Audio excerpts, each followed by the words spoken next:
Hello and welcome, welcome, welcome. Thanks for listening to another episode of the Diverse Thinking, Different Learning podcast. Glad that you're here with us today. Today, we are going to talk about language. We're going to talk about language development. And with me today is Stefanie Trenholme. She is the owner of Trenholme's Speech Therapy, which is a private practice in West Los Angeles. She's been practicing both in Canada and the United States for 20 years. She's also been a guest speaker at various private schools in Los Angeles and New York City, discussing how speech language pathologists can help support educators in the classroom. She also published her first children's book, Little Lola, Frenchie Loves Bath Time, which stars her therapy dog, Lola. And we're going to hear all about Lola in this episode. But we're really going to focus on how everyday activities can help build language skills. So glad to bring you this conversation. Let's jump in. Millions of kids struggle with learning, processing, and social emotional difficulties. These challenges interfere with their ability to reach their full potential. Dr. Karen Wilson is here to help. Her extensive background in pediatric neuropsychology and higher education have prepared her for this unique mission. Listen as she delivers content to inform, educate, and empower parents and educators. This will enable you to identify challenges that kids face and get them on the road to achieving their full potential. This is Diverse Thinking, Different Learning by Child Nexus. Hello, Stefanie. Welcome to the podcast. Hi, Karen. How are you? I'm so great. How are you? I am good. Thank you. I'm so glad that you're here. This is so good. We've been talking about it for a while. Yes. And it's good. I'm glad that we were able to put something finally together. I am too. And you know, you're a speech and language pathologist. I read your bio before we got started in this conversation. And, you know, every time I talk to you and I talk to other speech therapists, many people often say that people have a misconception about what it is that you do. Because I think the go-to is you're going to work on articulation. Oh, I get stuttering. Yes. People are like, oh, you work with stuttering? And I'm like, yeah, we do more than that. Yes. And that's why I wanted to have you here, because I think that, you know, when I mention to families, sometimes when I see kids who struggle with language development and I say, have you worked with a speech language pathologist? They'll say, oh no, they didn't have any problems with articulation. And so the language component gets missed often. And when I talk to you, I hear about all the great work that you do with developing language skills. And so I wanted to have you on to talk about that, especially now as kids have kind of transitioned to school. And, you know, this is when language issues start to pop up, you know, when kids are back in school and they're asked to answer questions and to express their thoughts and ideas, or the younger kids have just entered preschool or kindergarten. And you do a great deal of work helping students develop language skills. So I absolutely wanted to make sure that I had you on the podcast to talk about developing language skills. So thank you for being here. Thank you. And I think part of the thing too is a lot of us still refer to my profession as a speech therapist. Yes. I think that's where the misnomer comes in. Not that I particularly like our new title, because we're speech and language pathologists. And I think pathologist is such a negative word, but they tried to change, I think, our title to be able to have people understand that there's two realms when it deals with speech therapy. There's the speech and, like you said, the language component. And we're hugely instrumental in language development, which affects like verbal conversations, the reading, the writing. So yeah, it's a really important topic. So I'm glad you had me. Thank you. I'm glad you're here. And I'd love to just jump in and talking about kind of language. When we think about language, obviously we think about speaking and expressing, but it's also understanding. Now, when students come to you and they're struggling with language, what can that look like? What are some red flags for parents to think that there could be some language-based issues? And I know that can look different for different kids depending on how old they are, but I'd love for you to start there. Let's talk about that. Well, it could be, like you said, a kid having a problem expressing and communicating, or they're not using full sentences, fragmented speech.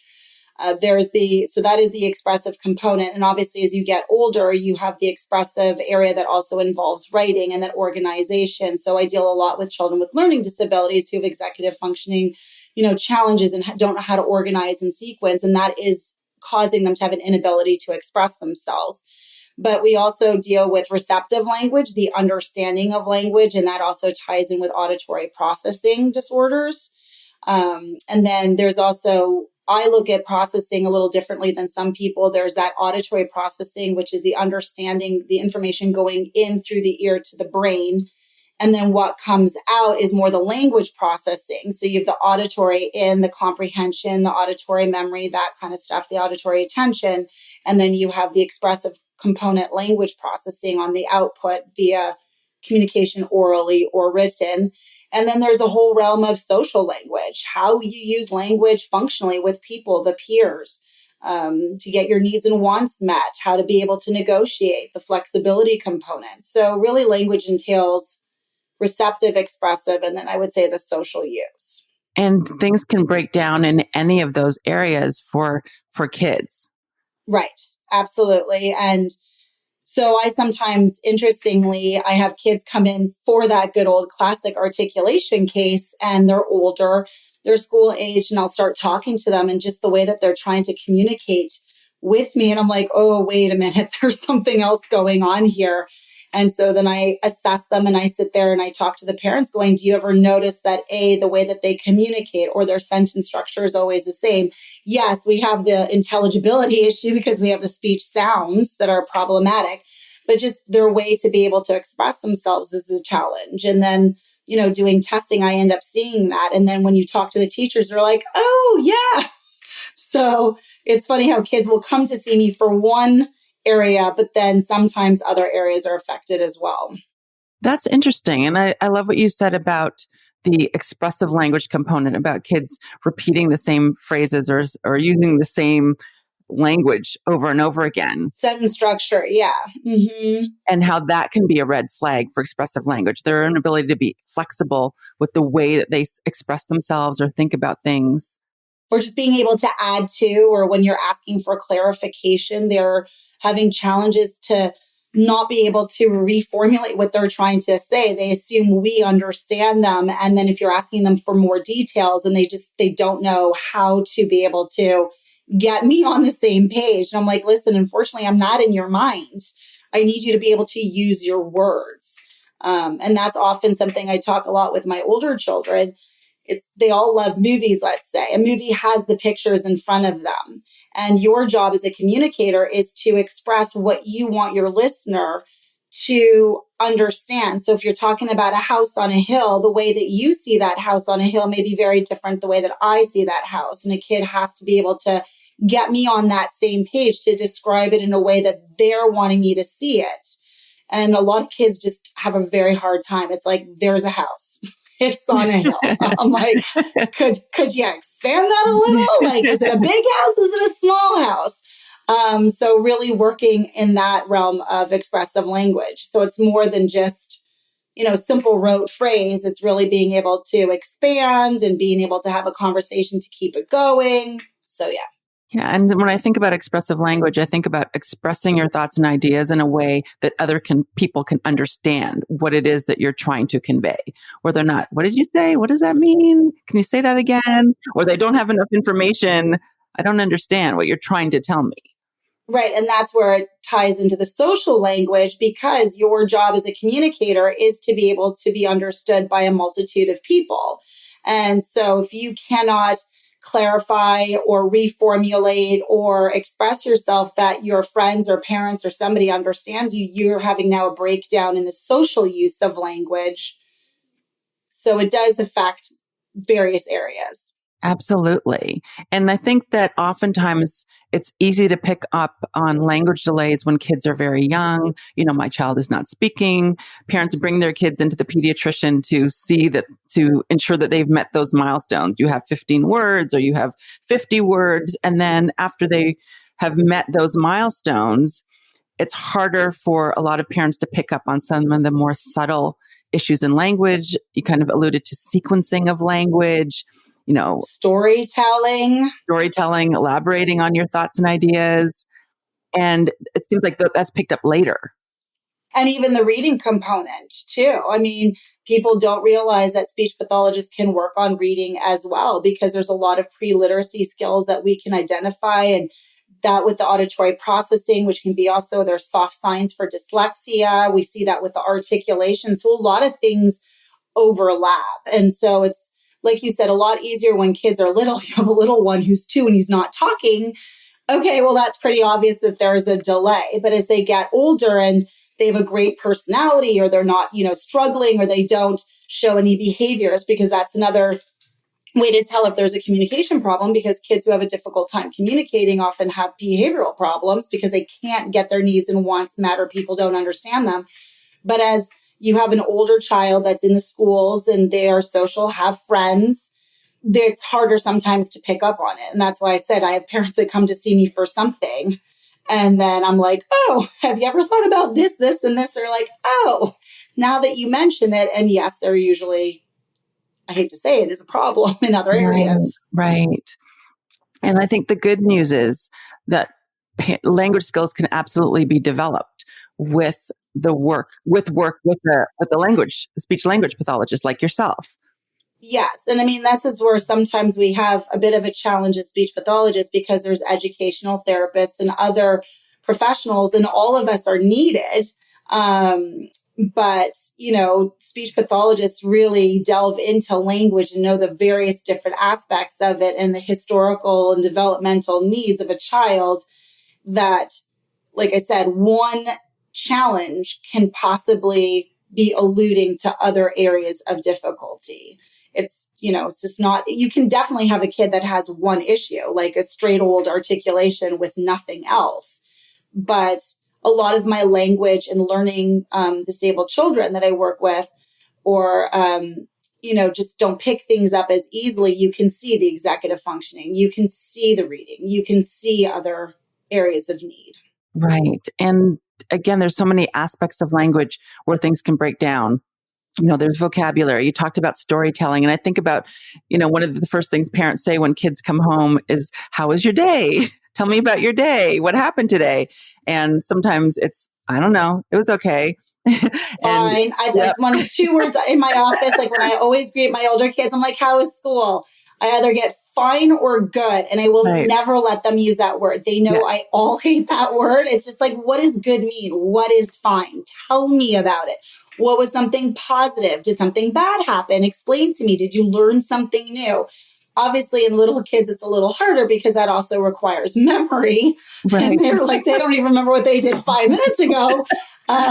So it's sometimes frustrating for parents when they ask their kids what happened at school and the little ones don't know how to respond. And that's where a parent has to be a good leader and try to elicit the language. But yeah, kids have a really hard time just even expressing their simple day. So absolutely. And that could be, sometimes we attribute that to, that's just preteen, or that's just middle school, that's just high school, but it could be an indication of difficulties expressing language in a complex way. Yeah, and it has to do with the vocabulary. And like I said, a lot of kids who have learning challenges as they get older, they always choose the same words. So you can give a kid an assessment and you can see that their expressive language is, maybe on the borderline of average, but there's not a lot of variation to their language. They understand, like, for example, antonyms and synonyms. And for example, let's take the word good. Well, there are other words that represent good. That's the nice thing about English. We have a plethora of words to explain things. But they always pick the same ones. They always just stick to what they know. And that's where I was saying earlier that there's not a lot of variation in their language. It just always is the same. Yet in the capacity they have, the skills, they get it. But that's when you have to learn also the functionality of language. So I sometimes have kids that test within normal limits when you're on a test. But when you look at their global language use, the functionality, when you look at the social aspect of it and how they're using language with others, that while maybe on a test, it's okay, but there is a challenge when you're looking at the bigger picture, conversationally or in their writing, that kind of stuff. Yes. And that's where you see language difficulties impacting many other areas of functioning. And I think the social one is very important. Particularly, I see that when kids hit middle school and high school, when the language becomes very fast, very quick, there's a lot of back and forth because you have to hear what people say, you have to respond quickly, you have to be able to elaborate on your ideas if people don't understand what you're saying. There's a lot of that reciprocity in communication. And then you're also paying attention to nonverbal cues to know, should I keep on talking? Should I stop talking? Should I, this person look confused? Should I say it a different way? Should I ask them if they understand what I'm trying to say? And so the complexity increases as students get older. And also kids, especially as they get older, are not as patient. Adults will sit there and try to talk to kids and try to figure it out. And that's something I have to work a lot with my families when I work with younger kids, because they're always anticipating. And I'm like, anticipating isn't very helpful because a stranger down the street is not going to understand. And so, especially as kids get older, their peers are like, I don't have time for this. It's like someone's trying to get their word out and they'll just walk off. And that also has a really horrible social impact too, because kids will start feeling isolated. There's no patience from peers. And so they'll just start giving up and not wanting to communicate. And that's a really sad state as well. Yes, because that's when you get kids who don't talk and they don't speak, and they realize that it takes them longer to express what their thoughts and ideas, and they see the reaction from their peers and they decide, well, I'm just not going to say anything. And then they don't raise their hands in class and they don't participate in class discussions. And when they're in a peer group at recess or at lunchtime, they sit and they observe, but they don't, chime in. No. And that's why also part of my job, I'm always telling parents and teachers if they want me to come into a school and observe and see how that kid is using their language in their situation, which is a 5-day-a-week, environment, that it's very helpful to see, like you said, because oftentimes, teachers are overwhelmed. So this isn't, to slight them, but when parents ask, how is my child doing? Teachers will say, fine. And then I go in and a teacher will call upon that child and the kid will just shrug their shoulders, or they'll just not really want to participate. And so there are some challenges that are going on that unfortunately parents don't necessarily see. Or, even with the receptive language, I always ask parents, how a kid's following directions at school. And they're like, oh, fine.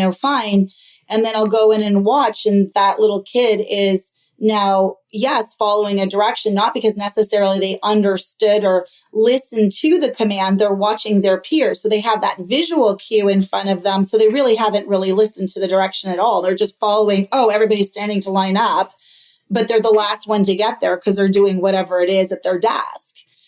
So I think going in and observing kids in schools are also just equally as important. Absolutely.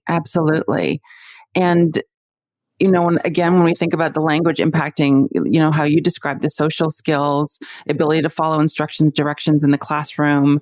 And you also mentioned written work and written language, which is so important because I see a lot of kids who may have all these great ideas in their heads, but they can't organize it. They can't sequence it. And then you ask them to write it down, like how everybody has 10 minutes to write down how their weekend went or what did they do on the weekend.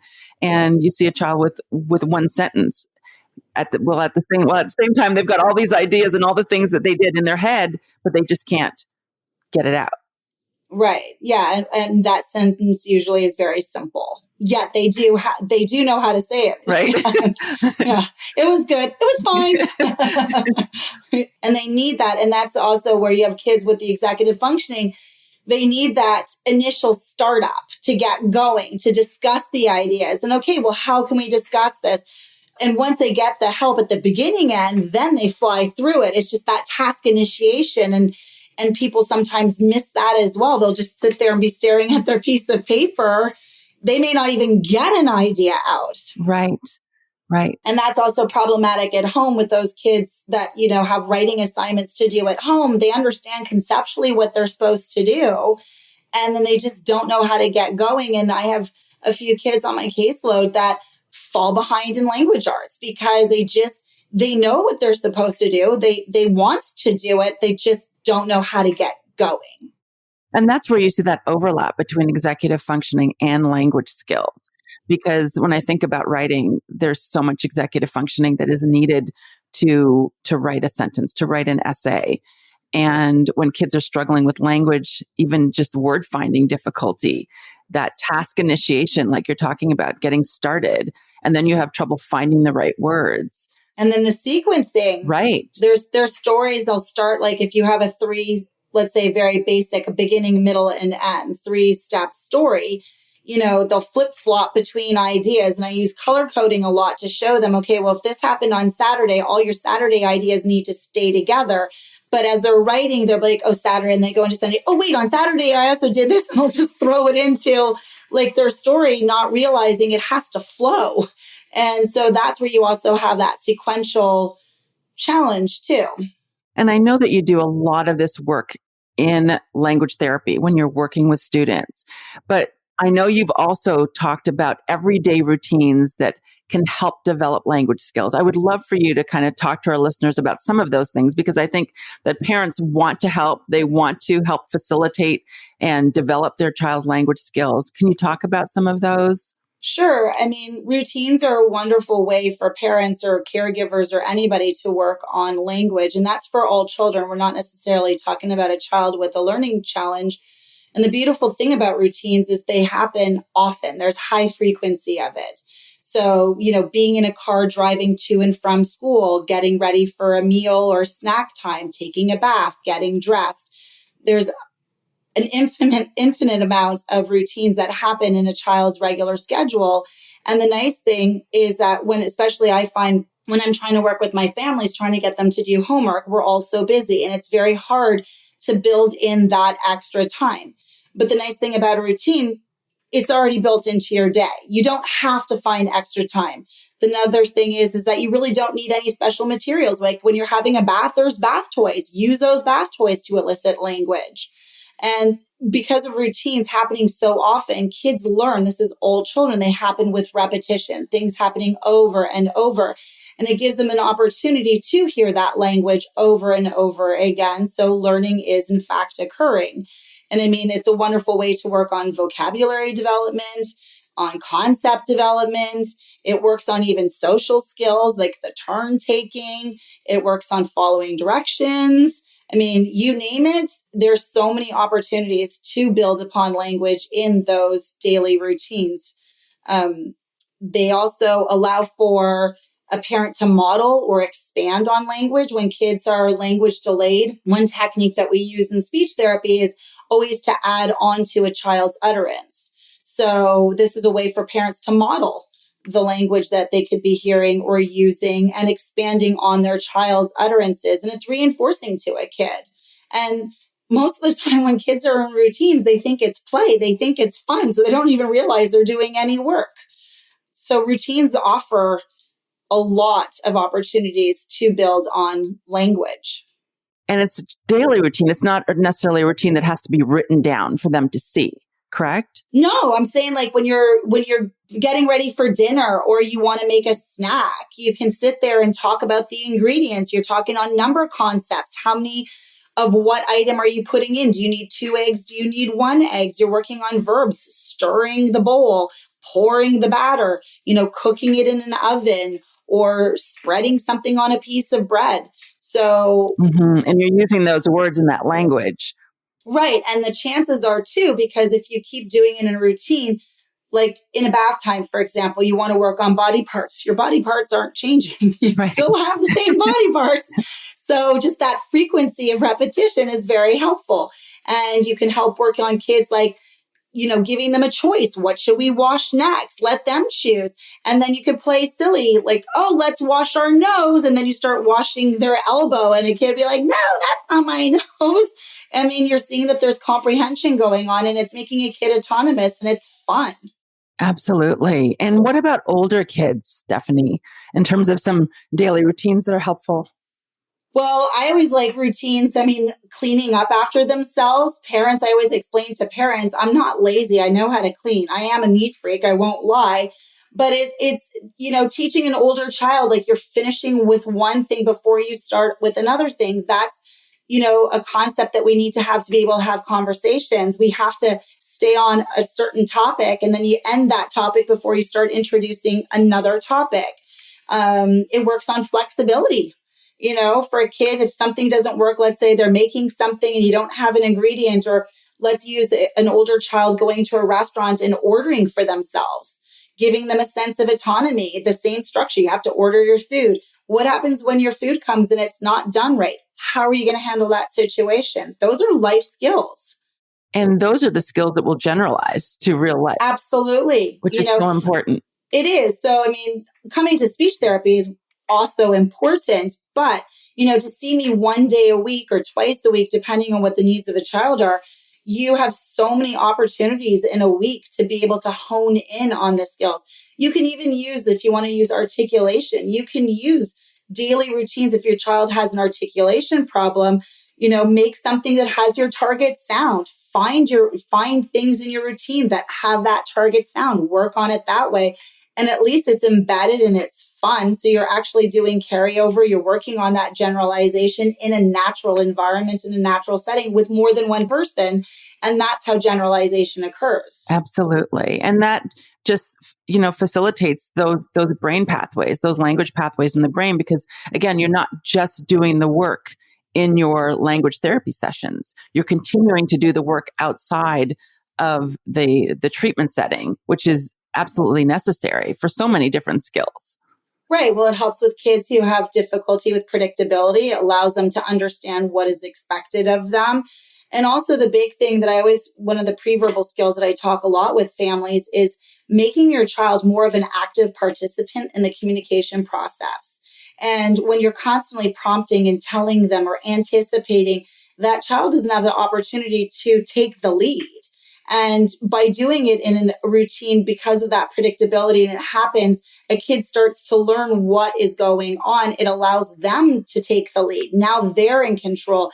And that's where learning is a lot more meaningful, when they feel like they're doing it. It's not just mom or dad or whomever telling them what to do.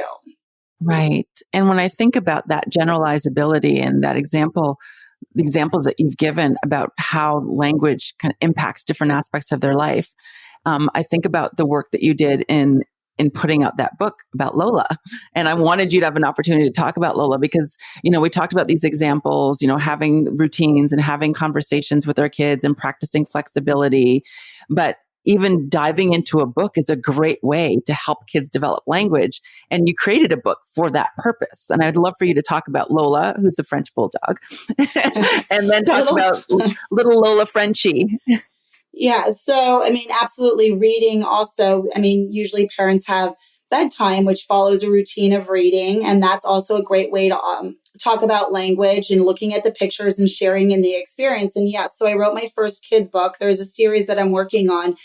And the first one was Little Lola Frenchie loves bath time. And it's talking about taking a bath because that's one of the routines that happens every single day. And so I wanted to make something that parents could share because some kids love baths. Some kids don't like baths. And I thought it would be a funny experience to see a dog in a bath because, believe it or not, Lola does really actually like taking baths, probably just as much as I do. And so I thought this was a good place to start to, work on vocabulary. The book talks about body parts. It has verbs in it.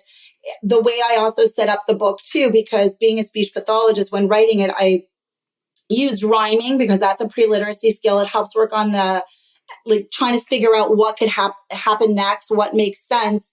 But I also set up the book in a particular way in that the image is on the top and the writing's on the bottom. And it's always the same format because one of the things parents always tell me, it's very hard to read books with kids.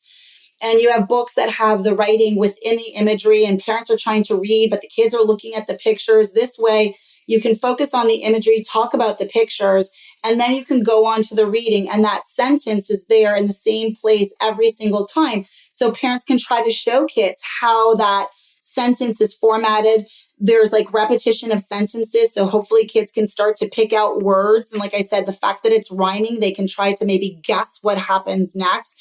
And all her books are following the exact same structure to hopefully make reading a little bit more enjoyable, but I am doing it through daily routines. And what age range is this book meant for? It's hard to say. It's for little kids because... And what do you mean by little kids? Because that's can be subjective. I know, because really, It's hard for me to say that, and I'll tell you why. Tell me why. As a speech pathologist, I can take any book and adapt it to any age. Obviously, chapter books are a little bit more difficult, but I'm saying general books from any child from 2 to 10, I can adapt for any age range.